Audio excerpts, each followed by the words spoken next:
আসসালামু আলাইকুম রহমতুল্লাহ। আলহামদুলিল্লাহি রাব্বিল আলামিন ওয়াল আকিবাতু লিল মুত্তাকিন والصلاة والسلام على أشرف الأنبياء والمرسلين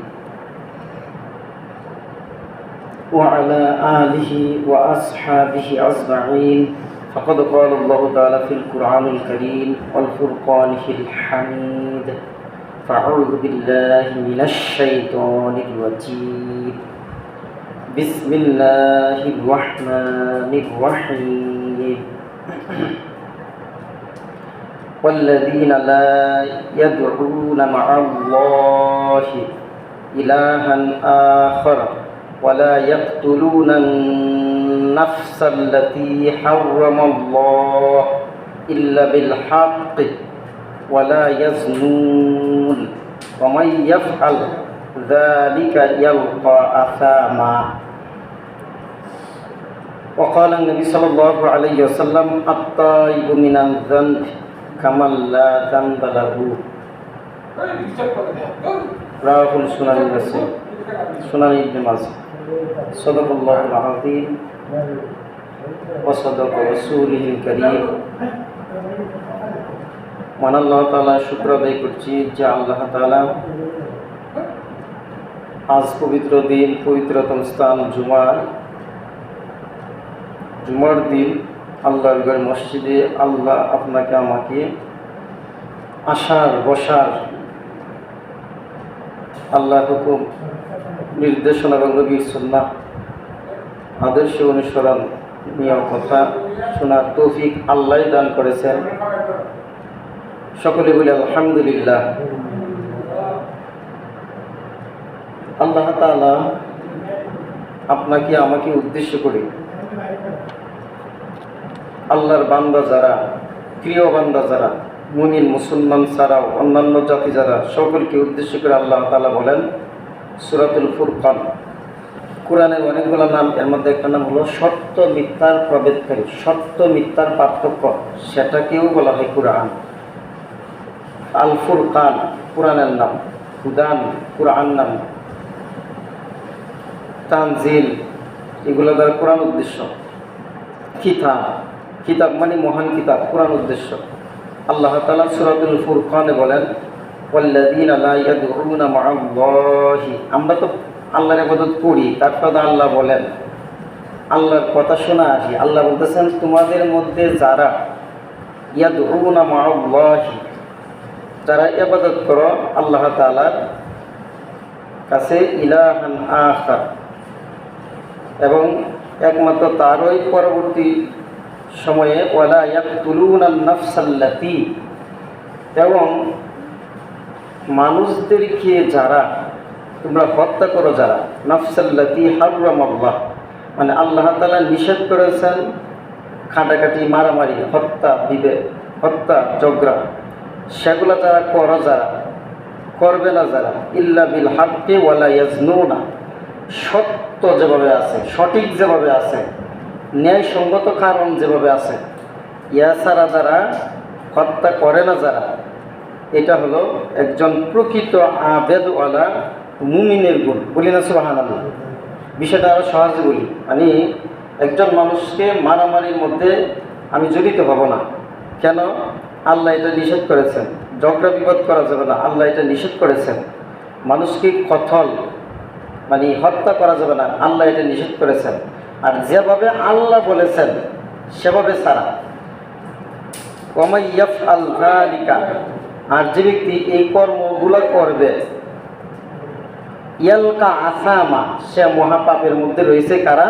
যারা মানুষের ইবাদত, আল্লাহর ইবাদত করে না যারা, হ্যাঁ, এবং মানুষকে হত্যা করে যারা, এবং ওয়ালা ইয়াজনুনা, জঘন্যতম কাজ, জিনার কাজ করে যারা, সেগুলো আল্লাহর নিষেধ। এই কাজগুলো যারা করবে তারা মূলত প্রকৃতপক্ষে মহাপাপের মধ্যে আছে। নাউজুবিল্লাহ। আমরা জানি মূলত আইডিয়া আছে আমরা মুসলমান যারা মহাপাপগুলা, তারপরে কিছু শেয়ার করা। আল্লাহ তাআলা বলেন এই কাজগুলা যারা করবে এরা মহা অন্যায় পাপের মধ্যে রয়েছে। এই পাপ অন্যায় করলে কি হবে? ইউদাআফু লাহুল আযাবা ইউদাআফু লাহুল আযাবা ইয়াউমাল কিয়ামা। এমন শাস্তি বৃদ্ধি করা হবে, দুনিয়াতে যত শাস্তি রয়েছে, ধরেন মানুষ হত্যা করে যারা শাস্তি, কিসাসের বিধান সূরা বাকারা, কুতিবা আলাইকুমুল কিসাস, আপনার একটা অঙ্গহানি করেছে যিনি অন্যায়ভাবে, তদ্রূপভাবে সেমভাবে অন্যহানি করা, এটা আল্লাহর বিধান। বলেন কার বিধান? মানুষের কথা নয়। কেন তাকে হত্যা করা হলো, কেন তাকে আঘাত করা হলো, আমাকে একেবারে সেম আঘাত করা, এটা আল্লাহর বিধান সূরাতুল বাকারায় রয়েছে। এই অনুরূপ নিয়ম যারা, ইয়া আইয়ুহাল্লাযীনা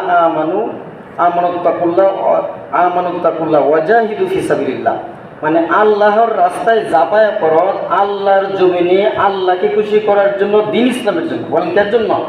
আমাদের নবীর নাম বলেন না, মুহাম্মাদুর রাসূলুল্লাহ সাল্লাল্লাহু আলাইহি ওয়াসাল্লাম ২৭টা যুদ্ধে নিজে অংশগ্রহণ করছেন। বলেন কয়টা যুদ্ধে? অংশগ্রহণ করার দ্বারা উদ্দেশ্য হলো খালি নেতৃত্ব দেওয়া না, উনি নিজে পরিহিত জামা পরিহিত করছেন। যুদ্ধের একটা জামাও ছিল। বলেন কি ছিল? আমরা সাধারণত নামাজ পড়ি বা কোথাও বেড়াতে গেলে, কোনো অনুষ্ঠান বা মেহমানদারিতে গেলে আপাতত আমরা একটা মনে স্বীকৃতি দেয়, একটা সুন্দর জামা পরি। তদ্রূপভাবে যুদ্ধের জন্য নবীর জন্য আলাদাভাবে জামা পোশাক ছিল। বলেন কি ছিল? জামা পোশাক ছিল। প্রিয় উপস্থিতি, তাহলে আল্লাহ রাসূল সাল্লাম যে যুদ্ধ করছেন মূল টার্গেট দ্বীনের জন্য। বলেন কিসের জন্য? আর দ্বীন তো আল্লাহর হুকুম। বলে দ্বীন কি? এই জন্য আল্লাহ বলেন ইউদাআফু লাহুল আযাবা ইয়াউমাল কিয়ামা।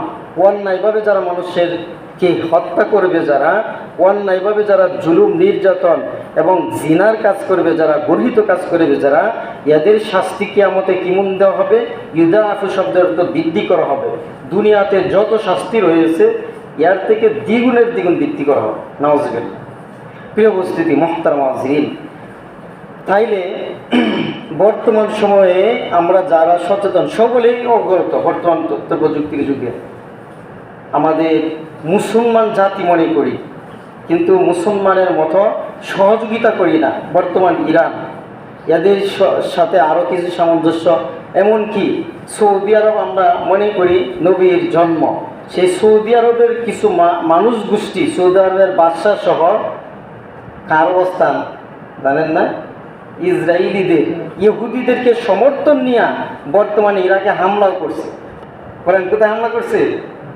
কি অবস্থিতি? এক হাদিসে নবী বলেন আনা ইউহিব্বুল আরাবিয়া, আমি আরববাসীকে ভালোবাসি কয়েকটা কারণের মধ্যে একটা হলো যে কুরআনের ভাষাটা তো আপনার আমার জ্ঞান নয়, আল্লাহ বুঝিয়েই দিছে, জানিয়েই দিছে আরবি ভাষা। এটার জন্য আরেকটা লোক আরবিয়ান আমার ভাষাটা আল্লাহ দিয়েছে, তদ্রূপভাবে আমি এটা মহব্বত করি। তোমরাও আরবিয়ানদেরকে মহব্বত করো। তবে কোন আরবিয়ান?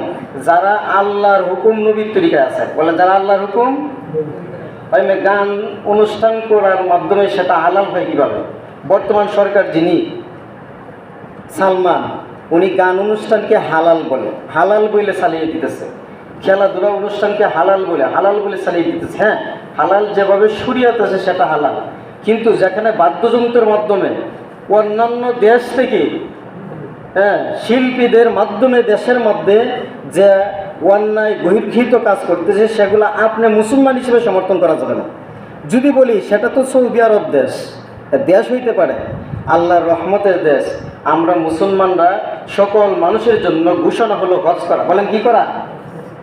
কারা হজ করবে? যাদের সামর্থ্য আছে। কিন্তু তাই বলে আমাদের বাংলাদেশে একজন লোক ছিল লতিফ সিদ্দিকী, তাকে সমস্ত উলামায়ে কেরাম নাস্তিক ফতোয়া দিয়েছিল এবং কি কাফের হয়ে গেছে। কেন? বলছিল এটা নবীর ইনকামের জন্য হজের ব্যবস্থা করা হয়েছিল। নাউজুবিল্লাহ। না, এখানে আপনার নবীর জীবনী তালাশ করলে পাওয়া যায় আল্লাহ রাসূল সাল্লামকে মূলত যারা বুঝে, গরিবও বলা যাবে না। নবীকে কি গরিব বলা যাবে? বলেন না আমার সাথে, গরিব বলা যাবে না। এটা তার উনি পছন্দ করে নিয়েছেন। বলেন কি করে নিয়েছেন? গরিবানাটা, এই অসচ্ছলতাটা ওনার কাছে পছন্দনীয়। আল্লাহ রাসূল নাতির জন্য কষ্ট করছেন, এমনও পাওয়া যায় হাসান হুসাইনের জন্য পারিশ্রমিক দিয়েছেন, নবী এনেছেন, নাতিদেরকে খাওয়াইছেন। আল্লাহ রাসূল নিজে পরিশ্রম করছেন। অর্থাৎ যে নবী আল্লাহর কাছে যা চায় তাই পায়, এই নবী কি গরিব হইতে পারে? অবশ্যই গরিব না। প্রিয় উপস্থিতি, একজন বাংলাদেশের লোক ছিলেন, আল্লাহ তাকে জান্নাত নসিব করুক, জুবায়ের আহমেদ, একজন বক্তা ছিলেন বিবাড়িয়া। উনি মারা গেছেন, আল্লাহ তাকে জান্নাত উঁচু মাকাম দান করি, সকলে বলে আমি। জুনাইদ আহমেদ নাম করা একজন বক্তা ছিল। উনি অনেক জায়গায় এই বিষয়টা উপস্থাপন করতেন। আল্লাহ রাসূল সাল্লাল্লাহু মূলত প্রকৃতপক্ষে ধনী, প্রকৃতপক্ষে কি, কিন্তু গরিবদেরকে মহব্বত করতেন, তাদের সাথে উঠা বসা করতেন, এমনকি সকল মানুষদেরকে মহব্বত করতেন, কাছে টেনে নিতেন। এটা ছিল নবীর গুণ। অর্থাৎ মানুষ হিসেবে আমলের কারণে দামি হয়। বলেন কিসের কারণে দামি হয়? ইন্না আকরামাকুম ইনদাল্লাহি আতকাকুম, আল্লাহর কথা। আমার কাছে দামি মর্যাদা সম্মানিত ব্যক্তি ওই ব্যক্তিটা হয়ে যায় তাকওয়ার দৃষ্টিতে। বলেন কিসের দৃষ্টিতে? আমি আপনাদের সামনে যে আয়াতটা উপস্থাপন করেছি, এই আয়াতের প্রথমত কথা হলো আল্লাহ ছাড়া কেউ ইবাদত করা যাবে না, মানুষদের উপর অন্যায়ভাবে আক্রমণ করা যাবে না, হত্যা করা যাবে না। আল্লাহ তাআলার ঘোষণা হলো যে ওয়ালা ইয়াজনুনা, এবং জিনার কাজ করা যাবে না। বর্তমানে জিনার কাজ অহরহ হইতেছে। আর জিনা হুমা আইনানিন নাজর, একটা মানুষের, আমার বা আপনার চোখের দৃষ্টিটা যদি কুদৃষ্টি হয় সেটাও জেনা। সেটা কি? নবী বলছেন চোখের দৃষ্টিটা কুদৃষ্টি। আপনি আমি যতই সাধু সাধি না কেন, ভালো সাধি না, কিন্তু অন্তরের স্বীকৃতি, অন্তরের বিষয় তো আল্লাহ জানে। বলে কে জানে? এই জন্য পজিটিভ নিয়ে চিন্তা করা। প্রিয় উপস্থিতি মুহতারাম হাজিরিন, আল্লাহ তাআলা সূরাতুল ফুরকানের আরেক আয়াতে এক আশ্বাসের কথা বলেন। নিরাশ না হওয়ার কথা বলেন, যে কথাটা হলো তওবা। তওবার বিষয়ে আমরা জানি, তওবার অনেকটি কথার মধ্যে একটা দামি কথা হলো নবীর কথা। নবী বলতেছেন যে ব্যক্তি তওবা করে, তওবা যিনি করে, এই তওবাটা হলো সঠিক তওবা। আল্লাহ তাআলা বলেন ইয়া আইয়ুহাল্লাযীনা আমানু তুবু ইলাল্লাহি তাওবাতান নাসুহা, মানে এমন তওবা, সূরা তাহরিমে বলেন যে তওবাটা খাঁটি। তওবার এক নাম্বার শর্ত হলো আমি বুঝছি অন্যায়টা, আমি বুঝছি অপরাধী, আমি বুঝে ফেলেছি আমি অনেক পাপী, এই পাপ অন্যায় জুলুম আর করব না। সুবহানাল্লাহ, এটার নাম তওবা। বলে এটার নাম কি? আস্তাগফিরুল্লাহ যতবারই পড়েন, যত শতবার পড়েন, যত লক্ষবার কোটিবার পড়েন, এর দ্বারা সঠিক তওবা না। সঠিক তওবা হলো অন্তরের অনুশোচনা, অন্তরের ইলাল্লাহি, আল্লাহ তাআলার দিকে।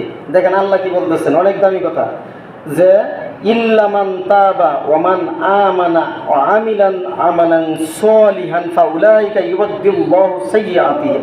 অত্যন্ত দামি কথা। আল্লাহ বলেন যে ব্যক্তি তওবা করে ওয়া আমানা, এবং ঈমান আনার পরে ওয়া আমিলা আমালান সলিহা, সৎ কাজ করবে যারা, নেক কাজ করবে যারা, ফাউলাইকা, ওই সকল লোকদেরকে ইউবাদদিলুল্লাহু সাইয়্যাতিহিম, আমি আল্লাহ তাআলা পাপ সমূহ মোচন করে দিব। সুবহানাল্লাহ, মানে পাপ সমূহ মাফ করে দিব।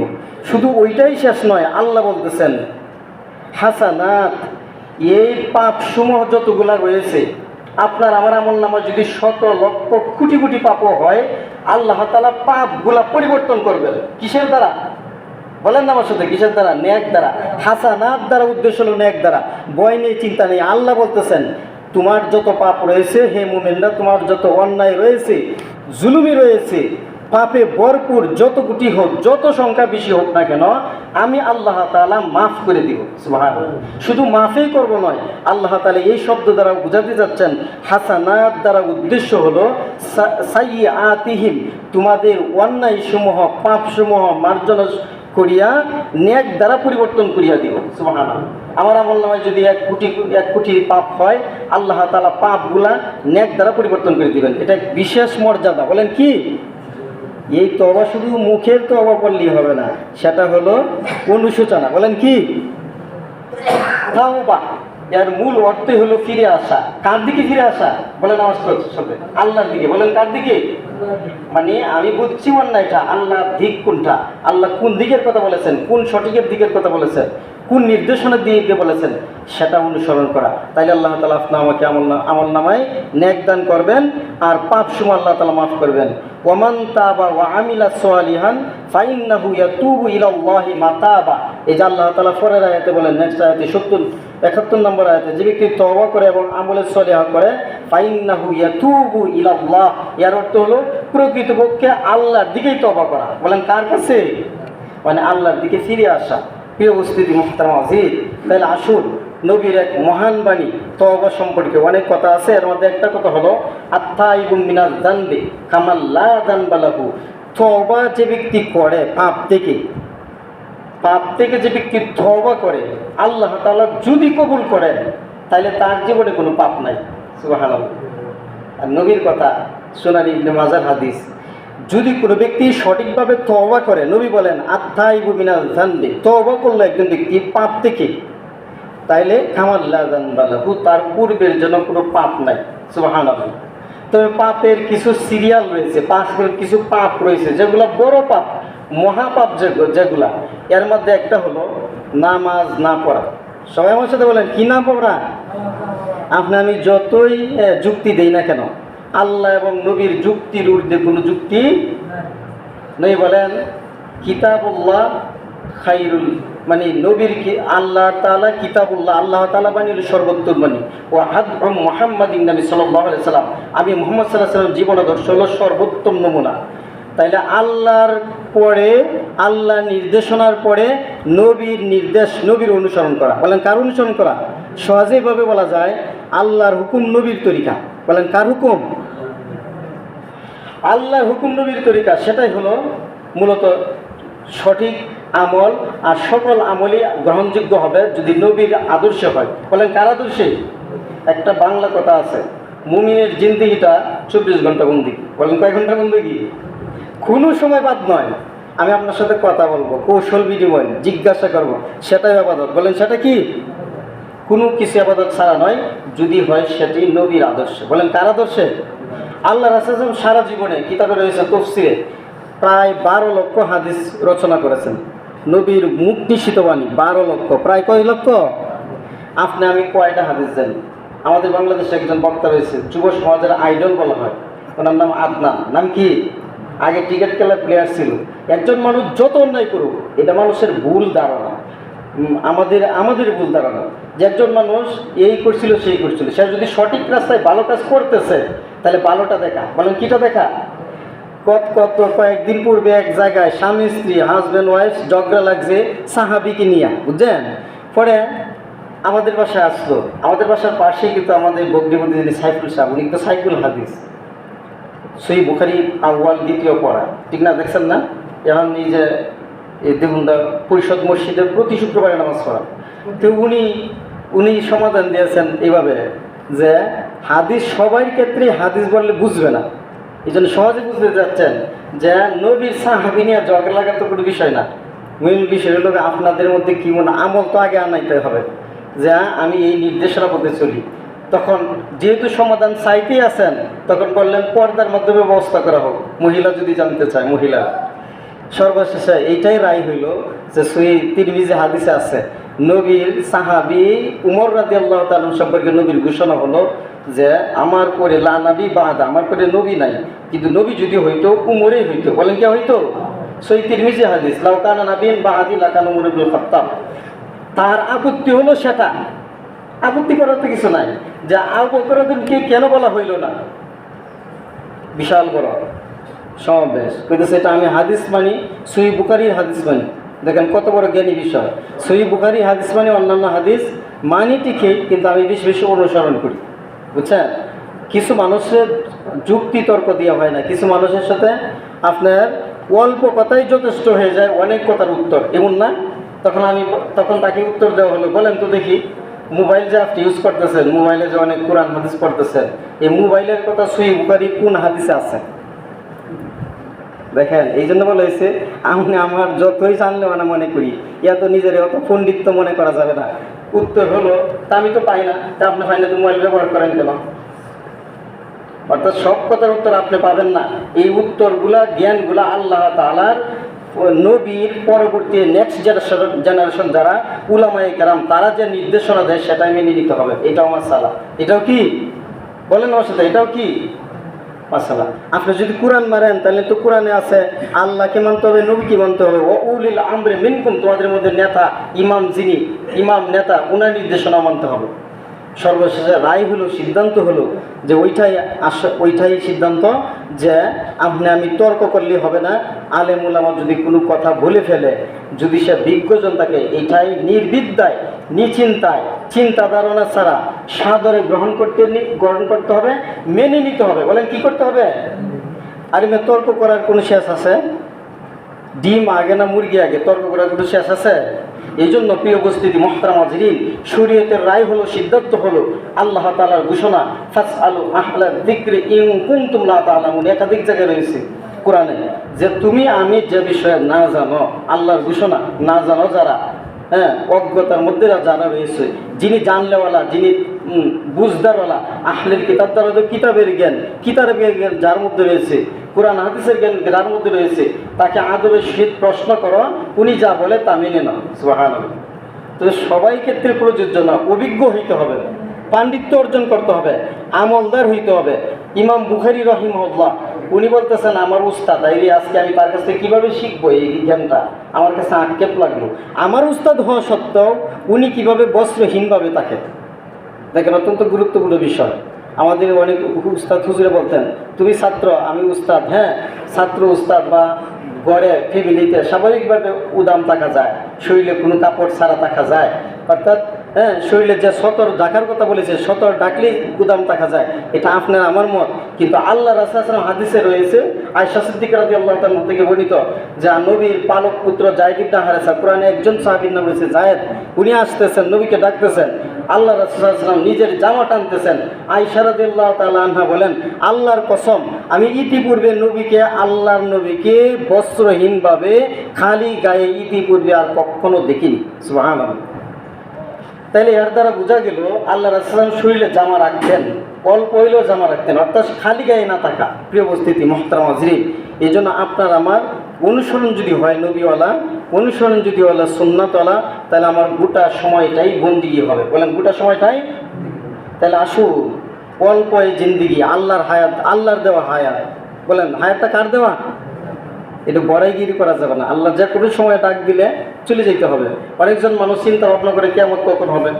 কিয়ামতের চিন্তা তো পড়ে, আগে তো চিন্তা আমার জীবনের। আমাকে যদি আজরাইল নির্ধারিত কইরা আল্লাহর ফেরেশতা, মৃত্যুর দানকারী ফেরেশতা যদি আসে, তাহলে তো আজরাইল আমার আত্মা নিয়ে দিবে। কি নিয়ে নিবে? ঘটনা শোনা, ঘটনা নবীর সময়ের পরের যুগে আল্লাহ রাসূল সাল্লাল্লাহু আলাইহি ওয়াসাল্লামকে অনেক সময় এই সাহাবী হযরত এই দাহিয়াতুল কালবি উনার রূপ ধারণ করে অনেক সময় ফেরেশতা আসতেন। ফেরেশতা জিবরিল আমিন বলেছে, নবীর কাছে ফেরেশতা কতবার আসছেন? এর উত্তর হলো, আল্লাহ রাসূল সাল্লাল্লাহু আলাইহি ওয়াসাল্লামের কাছে জিবরিল আমিন আসছেন প্রায় 24,000 বার। সুবহানাল্লাহ। বলেন কতবার? 24,000 বার। এতবার আসার মূল কারণ কি? কারণ একটাই, আল্লাহ রাসূল যা বলবেন, যা নির্দেশ দিবেন, যা নির্দেশনা দিবেন, যা অর্ডার দিবেন, মূলত আল্লাহর পক্ষ থেকে। বলেন কার পক্ষ থেকে? এই জন্য ওহী দুই প্রকার বলা হয়। একটা হলো ডাইরেক্ট সরাসরি কোরআন, আর ওহী গায়রে মাতলুব হলো নবীর হাদিস। প্রিয় উপস্থিতি মুহতারাম হাজিরিন, এমন অসংখ্য কথা রয়েছে আমাদের প্রচলিত সমাজে, যেগুলো হাদিস না, প্রচলিত চলাইতেছে। একটা কথা শুনেন, এগুলো বেদাত। যদি বলে তুমি এইগুলো বলো কেন, আলেমরা বলেন এটা আমার দলিল না, এটাই সহিহ কথা। সূরা বাকারার প্রথম থেকে নিয়ে আলিফ লাম মিম থেকে নিয়ে মুফলিহুন পর্যন্ত একজন ব্যক্তি পড়বে। যে ব্যক্তি মারা যায়, যে ব্যক্তিকে দাফন করা হলো, কবরে রাখা হলো, একজন ব্যক্তি পড়বে। আর একজন ব্যক্তি সূরাতুল বাকারার শেষের থেকে আমানা রাসূল থেকে শেষ পর্যন্ত পড়বে। সূরা বাকারায়, সূরার নাম, অর্থাৎ প্রথম দিকের মুফলিহুন পর্যন্ত আলিফ লাম মিম থেকে, আর শেষের দিকে আমানা রাসূল থেকে শেষ পর্যন্ত। কোন ব্যক্তির কাছে গিয়ে পড়বে? মারা গেছে যিনি, যাকে কাফন করা হলো, দাফন করা হলো, একজন ব্যক্তি মাথার দিকে দাঁড়াবে আর একজন ব্যক্তি পায়ের দিকে দাঁড়াবে। সহিহ মুসলিম শরীফ হাদিস দ্বারা, রেফারেন্স দ্বারা প্রমাণিত। এই আমলটা লোকের সহিহ। বলেন এই আমলটা কি? কিন্তু আমাদের প্রচলিত সমাজে কোনটা আছে? 4 কুল। বলেন কয় কুল? আপনারা সূরা ইখলাস পড়েন, সূরা ফালাক পড়েন, সূরা কি ফালাক, নাস পড়েন, কাফিরুন পড়েন। আমরা পড়ি না? প্রিয় উপস্থিতি, সে আমলটা যারা বুঝদার, যারা সহিহ পথে যারা রয়েছে, আলেমরা শিখাইছেন ছাত্রদেরকে সেভাবে। কিন্তু আলেমও তো হইতে হবে জানলেওয়ালা। বলেন কিওয়ালা? নাইলে তো সমাজে অসংখ্য অগণিত বেদাতে ভরপুর হয়েছে, সেগুলোর জন্য ভয়ে মানুষের সান্ত্বনার জন্য বলে ফেলবে, সঠিক কথা বলে ফেলে না। প্রিয় উপস্থিত মোহতারাম হাজিরিন, যাই হোক, আপনার আমার এই জিন্দিগিটা ভুলে পড়া, বলেন কি পড়া? ভুলে পড়া জিন্দিগি, পাপে পড়া জিন্দিগির জন্য আপনার আমার সঠিক তওবা করবো। বলেন কি করব? এই তওবার জন্য শর্ত হলো মনের অন্তরের অনুশোচনা, মনটাকে পরিশুদ্ধ করা। হে আল্লাহ, মূলত আমি পাপী, আমার মতো নগণ্য, আমার মতো জঘন্য, আমার মতো নালায়েক আর কেউ নাই, আপনি আমারই মাফ করেন, আপনি আমাকে। তারপর নিজের বাবা আত্মীয় স্বজন যারা আছে তাদের সম্পর্কে বলা, কিন্তু নিজেকে আগে আল্লাহ তাআলার কাছে সম্মুখে ছোট মনে করা। বলে কি মনে করা? প্রিয় উপস্থিতি মোহতারাম হাজিরিন, হাদিস দ্বারা বোঝা যায় আল্লাহ রাসূল সাল্লাল্লাহু আলাইহি সাল্লাম দৈনিক 70 বারের ঊর্ধ্বে তওবা করতেন। সুবহানাল্লাহ। আচ্ছা, নবীর তো পাপ নাই, পাপ আছে? কেউ ধারণা করলে ঈমানও নাই। নবী পাপ থেকে মুক্ত, এই নবী আল্লাহ তাআলার কাছে এতবার তওবা করতেন, তাহলে আপনার আমার তওবা কতবার করা উচিত? এই জন্য আমলের বড়াই নয়, আমলের অহংকারের নয়, নিজেকে নালায়েক মনে করে, তুচ্ছ তাচ্ছিল্য মনে করে আল্লাহর কাছে আমি ছোট মনে করে আল্লাহর কাছে ক্ষমা চাইবো। বলেন কার কাছে ক্ষমা চাইবো? কিন্তু দুই প্রকার হক রয়েছে। আরেকটা লোক হক করলে বা আপনার কাছে যদি আমার বেয়াদবমূলক আচরণ হয়, আপনাকে যদি আমি কষ্ট দিয়ে থাকি, টাকা দিয়ে, সম্পদ দিয়ে, কথা দিয়ে, আপনার কাছে আমার ভুল স্বীকার করতে হবে। বলেন কি স্বীকার করতে হবে? আল্লাহ মাফ করবে না। একটা সহজ কথা আছে, মুখের জবান, যে আল্লাহ সবই মাফ করবেন, কোরআন হাদিস দ্বারা প্রমাণিত, সবই মাফ করবেন ঠিকই, কিন্তু পদ্ধতি লাগবে। বলেন কি লাগবে? একজন মানুষ অন্যায় পথে টাকা পয়সা কামাইছে, মানুষের পথে জোর জবরদস্তি করে নিয়ে আসছে, তাদেরকে, যাদের টার্গেট, যারা নিশ্চিত আইডিয়া আছে, যারা, তাদেরকে তাদের প্রাপ্য দিয়ে দেওয়া। এমন হয় না অনেক সময়? কিন্তু এটার নামই তওবা, অর্থাৎ সঠিকভাবে বাস্তবায়ন করা। আল্লাহ আপনাকে আমাকে অন্যায় কাজ থেকে, পাপ থেকে বাঁচার, সহি আমল করার তৌফিক এনায়েত করুক, সকলে বলে আমিন। সর্বশেষ আরেকটা দামি কথা শুনেন, আপনার আমার আমল নামায় পাপের পরিমাণ যতই হোক না কেন, এটা দেখার বিষয় না। অনেক পাপ মানুষে বুঝে ফেলে, অনেক পাপ দেখে না, কিন্তু সংখ্যা হলো সিরিয়াল না। যত পাপ হোক না কেন, যদি আল্লাহর সাথে শরিক না হয়, বলেন কার সাথে শরিক? আল্লাহর সাথে শরিক না হয়, মাজারে গিয়ে সেজদা দেওয়া না হয়, মাজারে গিয়ে দান খয়রাত যদি না হয়, আল্লাহর কুদরতি পায়ে ছাড়া অন্য মানুষের পায়ে যদি সেজদা না হয়, আল্লাহ সকল পাপ মাফ করবেন। মান মাতা ওয়া হুয়া ইয়ালামু আন্নাহু লাহু লা ইলাহা ইল্লাল্লাহ দাখালাল জান্নাহ। সহিহ মুসলিম শরীফে হাদিস দ্বারা প্রমাণিত।